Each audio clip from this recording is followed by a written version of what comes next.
재직했던 회사들의 평균 근속 연수가 2년 미만이면 면접의 기회조차 주지 않았던 그런 회사도 있었습니다. 너무 이직이 잦은 친구는 채용하지 않았으면 좋겠다.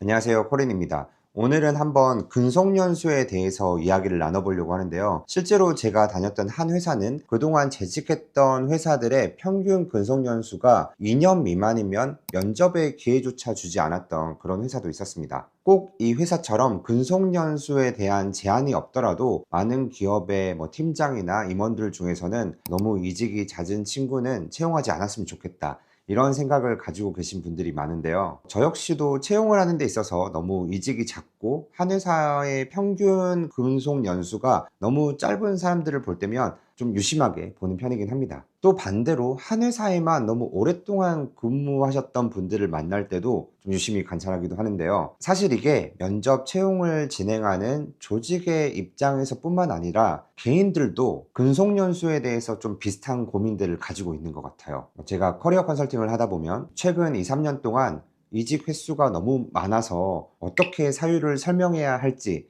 몇 개의 경력은 숨기는 게 좋을지 고민이다, 이렇게 말씀을 하시는 분들도 있고, 또 반대로 너무 한 회사에서만 오래 근무해서 내가 채용 시장에서 경쟁력이 있을지 모르겠다, 이렇게 또 고민을 하시는 분들이 있습니다. 근속연수가 너무 짧아도 너무 길어도 고민의 포인트가 되는 것 같습니다.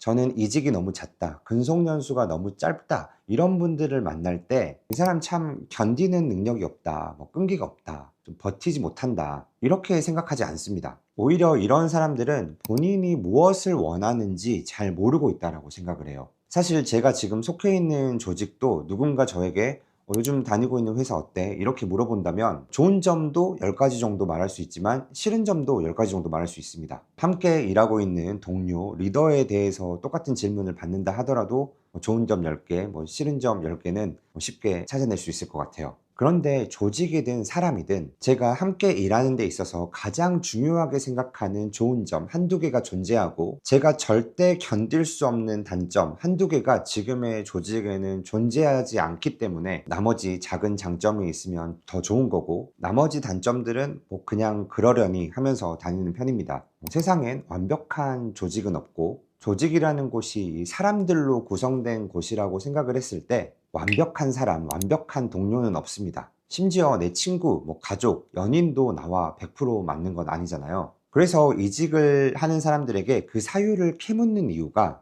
이 사람이 이런 건 정말 못 견뎌 하는구나 라고 생각하는 요소가 지금 우리 조직에는 있는지 없는지 확인하고, 또 이 사람은 어떤 환경에서 어떤 사람들과 일을 하는 걸 선호하는지 그런 걸 체크하기 위함이 큽니다. 그래서 저는 보통 면접을 할 때 왜 이직하셨어요? 이렇게 직접적으로 묻기도 하지만, 지금 직장을 바꾸는 데 있어서 가장 중요하게 생각하는 2가지가 무엇인지, 반대로 이것만은 절대 견딜 수 없다 라고 생각하는 2가지는 무엇인지, 이런 식으로 질문을 잘 던집니다. 마찬가지로 절대 견딜 수 없는 상사의 태도, 행동 2가지에 대해서 말해달라, 이렇게 질문을 던지기도 하는데요. 스스로 느끼기에 나는 좀 예민하다, 색깔이 있다, 물에 물 탄 듯 술에 술 탄 듯 그렇게 지낼 수 있는 성격이 아니다, 이런 분들은 이런 질문을 평소에도 많이 해보시는 게 좋습니다. 그런데 만약 면접 과정에서 이런 질문을 던졌는데 명확한 답변을 못하고, 또 거기에 잦은 이직이라는 과거의 이력이 존재하면 우리 조직도 100% 완전한 조직은 아닐 텐데 또 작은 부딪힘에서 쉽게 이탈하지 않을까,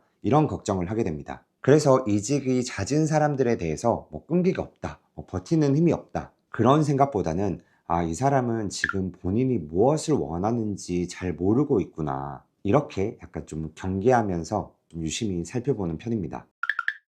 저는 한 회사에서 3년 이상, 요즘은 3년도 짧은 근속 기간은 아니죠. 5년, 길게는 10년 넘게 한 회사에서 일을 하고 계시는 분들을 만나면 꼭 물어보는 질문이 있습니다. 3년 전과 지금을 비교했을 때 하고 계신 일과 맡고 계신 역할과 책임에 변화가 있나요? 이런 질문을 드렸을 때 잘 모르겠다, 크게 바뀐 건 없는 것 같다, 이런 대답을 하시는 분들은 또 유심히 살펴보게 됩니다. 물론 조직이 충분히 안정적이어서 내가 같은 일을 5년, 10년 동안 하게 되더라도 나를 내치지 않고, 그리고 본인 스스로도 이렇게 업무 변화가 없는 환경에 대해서 만족하고 있다면 전혀 문제될 게 없죠. 그런데 그런 조직은 흔치 않습니다. 그리고 그런 성향을 가지고 계신 분들이라면 애초에 커리어에 대한 고민이 그렇게 크지 않고 저를 찾아오지도 않습니다. 그래서 한 회사에 오래 다니고 계시면서 나 요즘 너무 정체되고 있는 거 아닌가, 이런 고민을 하고 계신다면 2, 3년 단위로 나의 역할과 책임에 어떤 변화가 있었는지 한번 체크해 보시면 좋습니다. 근속연수는 쌓여가는데 지금 나의 역할과 책임에 변화가 없다면 지금의 커리어는 회사 안에서만 인정받을 확률이 크고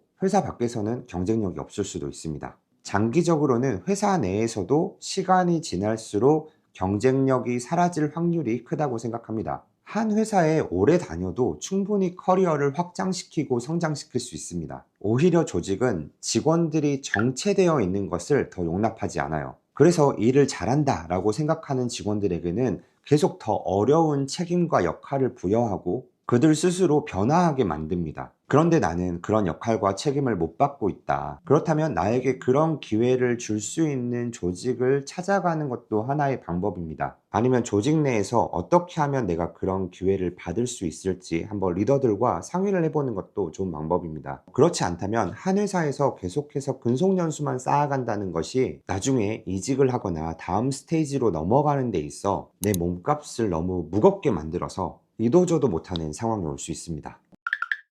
많은 사람들이 한 직장을 오래 다니다가 첫 번째 이직을 할 때 실패할 확률이 가장 큰 것 같습니다. 첫 회사를 5년, 10년 이렇게 다니다가 이직을 하고 1년 사이에 회사를 3번, 4번 이렇게 옮기는 케이스를 정말 많이 봤는데요. 그동안 너무 한 조직에 오래 근무하면서 그곳에 일하는 방식, 시스템에 익숙해져서 다음 직장에 가도 계속 이전 직장과 비교를 하게 되는 거죠. 전 회사는 이런 게 참 좋았었는데, 이런 아쉬움에 또 새로운 조직을 계속해서 찾아가기도 합니다. 그래서 첫 번째 이직을 만약 준비하고 있다면 이직하기 전에 제가 앞에서 언급했던 내가 근무하는 데 있어 가장 중요하게 생각하는 조건 2가지, 그리고 정말 견딜 수 없는 조건 2가지 먼저 한번 생각해 보시면 좋겠습니다.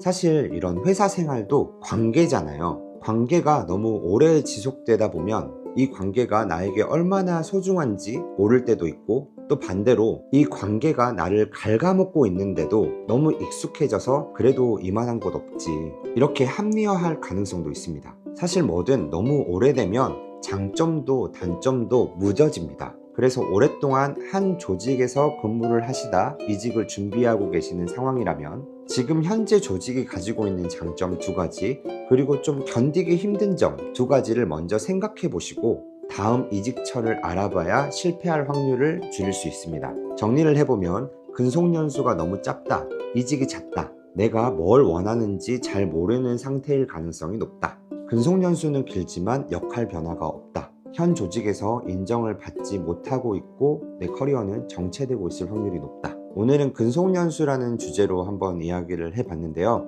오늘 영상도 좋으셨다면 좋아요, 댓글 부탁드리고 구독해주시면 더 좋은 콘텐츠로 찾아오도록 하겠습니다. 감사합니다.